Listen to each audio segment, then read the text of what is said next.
Hello everybody, welcome back to my channel the French language school. तो आज का जो टॉपिक हम कवर करने वाले हैं वो है ईआर वर्ब्स। ईआर वर्ब्स कौन कौन सी होती हैं ये हम फर्दर डिस्कस करेंगे। एग्जांपल्स मैं आपके साथ डिस्कस करूंगी ईआर वर्ब्स के। इससे पहले जो आपके साथ मैंने दो ही वर्ब्स अब तक डिस्कस करी हैं which were the verbs either and our. तो आज हम बात करने वाले ईआर वर्ब्स के बारे में।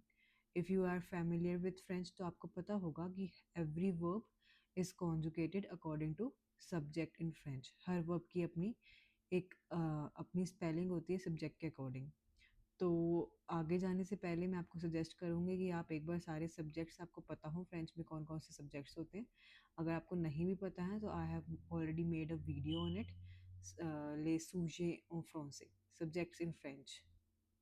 तो वो वीडियो देख के आप सबसे पहले सब्जेक्ट्स कवर करेंगे, सब्जेक्ट्स कौन कौन से होते हैं फ्रेंच में। Then you can see my last video in which I have explained about conjugation की कॉन्जुगेशन होती क्या है फ्रेंच में। जो मैं बात बोल रही हूँ कि हर सब्जेक्ट के अकॉर्डिंग वर्ब की स्पेलिंग चेंज हो जाती है, उसका मतलब क्या है वो मैंने एत्र और आवर वर्ब की हेल्प से लास्ट वीडियो में समझाया है। So this video would be about the ER verbs. अब सबसे पहली बात आती है कि ईआर वर्ब्स का क्या मतलब है। ईआर वर्ब्स, तो ईआर वर्ब्स है एक काइंड ऑफ कैटेगरी जो हमने कुछ पर्टिकुलर वर्ब्स को which end with E R, the verbs which end with E R, उनको हमने कैटेगराइज कर दिया फ्रेंच में ईआर वर्ब्स की कैटेगरी में। So this is the category of verbs which end with ER in French. So the next question arises कि ये category बनाई क्यों गई है। So this category has been made to make things easier for you, कि आप हर subject के अकॉर्डिंग कॉन्जुगेशन क्योंकि होती है फ्रेंच के अंदर, तो ईयर वर्ब्स को क्लासीफाई कर दिया गया कि उनकी कॉन्जुगेशन जो होगी वो सेम तरीके से होगी। अगर आपको अभी कुछ डाउट है तो आप कंटिन्यू कीजिए, लास्ट तक की वीडियो देखिए, आपके सारे डाउट्स क्लियर हो जाएंगे। So without any further delay let's start. तो मैं आपको सबसे पहले एग्जांपल्स देना चाहूँगी ईयर वर्ब्स के। Let's see the example of year verbs.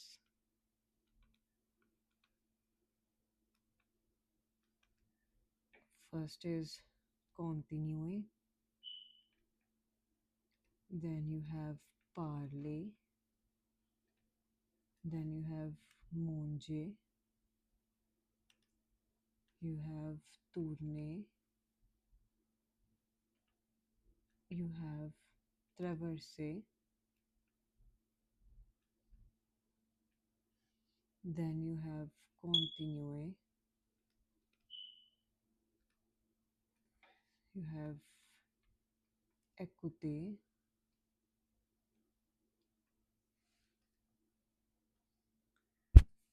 you have chercher।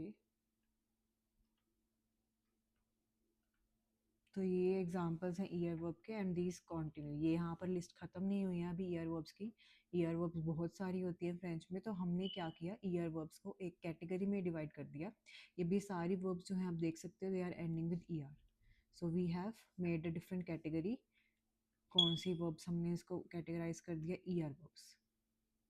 तो जो इस टॉपिक में हमने जो मेन चीज़ देखनी है that is the conjugation of ER verbs. Conjugation मतलब कि वर्ब कैसे चेंज होती है सब्जेक्ट के according.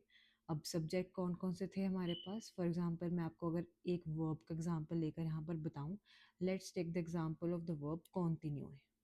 Continue is the ER verb because it is ending with ER. तो अगर मैं कॉन्टिन्यू एक एग्जांपल लेकर आपको समझाऊँ तो कॉन्जुगेशन की अगर मैं इसके अंदर बात करूँ तो कॉन्जुगेशन होती है हमारी वर्ब की सब्जेक्ट के अकॉर्डिंग। सबसे पहला सब्जेक्ट हमने पढ़ा था जो, which is used for first person singular. तो ज के साथ अब कॉन्टिन्यू की जो कॉन्जुगेशन होगी वो क्या होगी प्रेजेंट टेंस में, वो हमने इस टॉपिक में देखना। तो ज के साथ इसकी जो कॉन्जुगेशन होगी वो रहेगी ज कॉन्टिन्यू, it would end with E. अब आपने क्या करना है, आप लास्ट वाली एंडिंग्स पे ध्यान देते जाइए। एंडिंग्स को हम बोलते हैं फ्रेंच में टर्मिनेजो। आप एंडिंग्स पे ध्यान देते जाइए, टर्मिनेजो पे ध्यान देते जाइए और देन आपको इजी लगेगा। So the next subject is त्यू इन फ्रेंच। त्यू है सेकंड पर्सन सिंगुलर सब्जेक्ट। तो त्यू के साथ आती है स्पेलिंग, ये conjugation, you can say त्यू continue. Ending यहाँ पर है ईएस। फिर सब्जेक्ट आता है इल और एल और ओ, उसके साथ वर्ब की कॉन्जुगेशन आती है continue.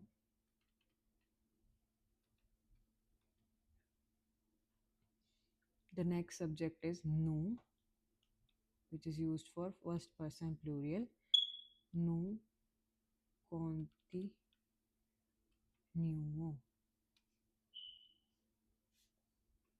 Then we have vu continue.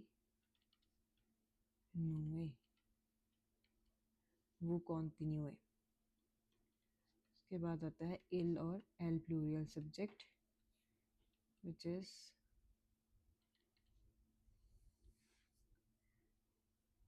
कौनती। तो अगर आपने यहाँ पर ध्यान दिया हो, मैंने आपको बोला था एंडिंग्स पे आप ध्यान दीजिएगा। तो यहाँ पर जो भी मैंने कॉन्जुगेशन लिखी है, जो भी मैंने हर सब्जेक्ट के साथ स्पेलिंग डिफरेंट लिखी है थोड़ी सी, तो उसके अंदर आप ऑब्जर्व कर पा रहे होंगे कि जो बेस है, जो एक चीज़ है वो कॉमन है इन सब में, that the base is continue. जो इस इन सभी कॉन्जुगेशंस का जो बेस है वो कॉन्टिन्यू। वो आया कहाँ से? अब वो आया है इस कॉन्टिन्यू वर्ब से, इस इन्फिनेटिव फॉर्म से वर्ब की। तो यहाँ पर जो बेस बना दैट इज कॉन्टिन्यू। हमने किया क्या? ई आर वर्ब ही हमारे पास, उसके अंदर हमने ई आर हैंडिंग हटा दी है, और जो पीछे बेस बचा which is this one is the base, this is the base. तो हमने क्या करा? प्रेजेंट में वर्ब को कॉन्जुगेट करने के लिए हमने क्या किया? इस बेस के साथ एंडिंग्स ऐड कर दी। बेस प्लस एंडिंग्स,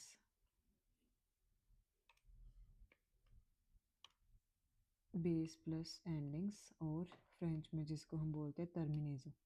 अगर आप किसी बुक से रीड करेंगे तो आपको वहाँ पर ज़रूर ये वर्ड दिखेगा इस टॉपिक में, विच इज़ टर्मिनेजो, जो कि होता है एंडिंग्स। तो इस तरीके से आप किसी भी ई आर वर्ब को कॉन्जुगेट कर सकते हैं। तो आपने करना क्या है? जो बेस है उसको उठाना है। बेस कैसे आएगा? अब ई आर वर्ब्स में से ई आर हटाकर जो भी बचेगा वो हमारा बेस है, उसके साथ हमने एंडिंग्स और टर्मिनेजर लगा देनी है। तो इससे हमें ये पता चला कि हमारी जो एंडिंग्स क्या रहेंगी। Endings for conjugating the E R verbs in present वो रहेंगी ई ज के साथ, ई एस रहेगी त्यू के साथ, देन ई विद एल और ओ, नू के साथ एंडिंग रहेगी ओ एन एस, वू के साथ that would be E Z, and in एल प्लूरल सब्जेक्ट के साथ it would be E N T. So these are the टर्मिनेजो।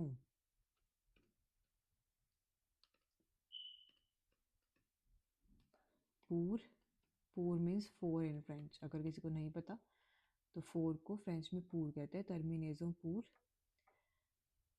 ले वर्ब ई आर, ये है हमारी ई आर वर्ब्स की एंडिंग्स। तो इस तरीके से आप हर ई आर वर्ब को सब्जेक्ट के अकॉर्डिंग कॉन्जुगेट कर सकते हो, ये एंडिंग्स अप्लाई करके बेस के साथ। मैं आपको फिर भी और ज़्यादा क्लियर करने के लिए चीज़ें एक और वर्ब का एग्जांपल देके समझाती हूँ, विच इज़ द वर्ब पार्ले। That is a very common verb. पार्ले इट मीन्स टू स्पीक। तो अगर आपको कहीं बोलना बोलना है कि आई स्पीक, आपने बोलना है यू स्पीक, तो आप कैसे कैसे आप सेंटेंस बनाना शुरू करोगे? किसी भी सेंटेंस को बनाने के लिए you need the subject, then you need the verb. तो सब्जेक्ट हम ऑलरेडी डिस्कस कर चुके हैं। यहाँ पर हम क्या कर रहे हैं? अब फ्रेंच के अंदर क्या है कि वर्ब जो है this is the infinitive form of verb. तो आप एज इट इज़ हर सब्जेक्ट के साथ पार्ले वर्ब ऐसे की ऐसे नहीं यूज़ कर सकते। You have to conjugate the verb. तो इसलिए कॉन्जुगेशन समझनी बहुत ज़रूरी है, याद करनी बहुत ज़रूरी है, क्योंकि फ्रेंच में हर सब्जेक्ट के साथ इस वर्ब की जो स्पेलिंग है वो डिफरेंट आती है। तो अगेन अब यहाँ पर बेस क्या बनेगा? As you can see E R हटाया अगर मैंने, तो जो पीछे वो बेस बचा वो बचा पार, ऐसे। Okay, and then we are going to apply this endings to this base, this टर्मिनेजो टू दिस बेस। तो ज के साथ जो कॉन्जुगेशन बनेगी पार्ले वर्ब की बनेगी पार ज पार, मैंने ई ऐड कर दिया। त्यू के साथ जो कॉन्जुगेशन बनेगी दैट वुड बी त्यू पार विद ई एस। इल एल या ऊ के साथ जो कॉन्जुगेशन बनेगी that would be same PARLE. With नू इट वुड बी पार्लो. ONS मैंने लगा दिया एंडिंग में. वू के साथ जो कॉन्जुगेशन बनेगी दैट वुड बी पार्ले. और इल एल प्लूरल के साथ जो कॉन्जुगेशन बनने वाली है that would B ENT, ending with ENT. तो अगेन यहाँ पे मैंने सेम ही सब कुछ करा है, नथिंग इज़ डिफरेंट. बस यहाँ पर जो बेस था वो था PARL. इसके साथ मैंने एंडिंग्स लगाती रही मैं. ज के साथ एंडिंग थी सॉरी त्यू के साथ ES, इल एल ऊ के साथ E, नू के साथ ONS, वो के साथ EZ एंड इल एल पुल के साथ एंडिंग लगेगी ENT. तो अगर आपने कुछ भी बोलना है आप फ्रेंच में, for example if you have to say I speak French, तो मैं बोलूँगी ज पार्ल फ्रांसे.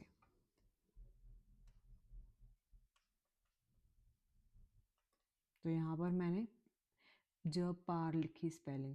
पार्ल वर्ब की स्पेलिंग में क्या है PARLE, क्योंकि यहाँ पर सब्जेक्ट ज है तो पार्ले वर्ब जो है ज के अकॉर्डिंग कॉन्जुगेट होकर ये स्पेलिंग बन गई. अगर मैंने बोलना है दे स्पीक फ्रेंच, अब दे के लिए it can be anything. They plural है तो आई कैन ईदर यूज इल सब्जेक्ट, इल प्लूरियल और एल प्लूरियल. तो अगर मैंने यहाँ पर यूज़ किया इल पार्ल, तो स्पेलिंग मैं क्या लिखूँगी पार्ल की? क्या मैं स्पेलिंग ये लिखूँगी? नहीं, because this is the infinitive form of verb. मैं स्पेलिंग वो लिखूँगी जो मेरी इस वर्ब की कॉन्जुगेशन होती है इल या एल सब्जेक्ट के अकॉर्डिंग. तो स्पेलिंग रहेगी इल पार्ल फ्रांसे. तो ये इस तरीके से हम कॉन्जुगेशन का यूज़ करते हैं. इसलिए ही कॉन्जुगेशन याद करनी ज़रूरी है हर वर्ब की, क्योंकि आप कोई भी सेंटेंस बना रहे हो you will need the subject and the verb would conjugate always according to subject in French. This is the concept of conjugation which I already explained in the last video. So इस तरीके से आप सारी ही year verbs की, किसी भी year verbs की आप कॉन्जुगेशन कर सकते हो फ्रेंच में और यूज़ कर सकते हो उसको सेंटेंस फॉर्मेशन में. So this was all for today. I try to explain you how to conjugate the ear verbs in French in the present tense. ये हमने जो बात करी है वो सारी present tense की करी है. I hope you enjoyed this video. आपको समझ आई होंगी चीज़ें. And if you have any doubts, let me know in the comment section. Thank you for watching.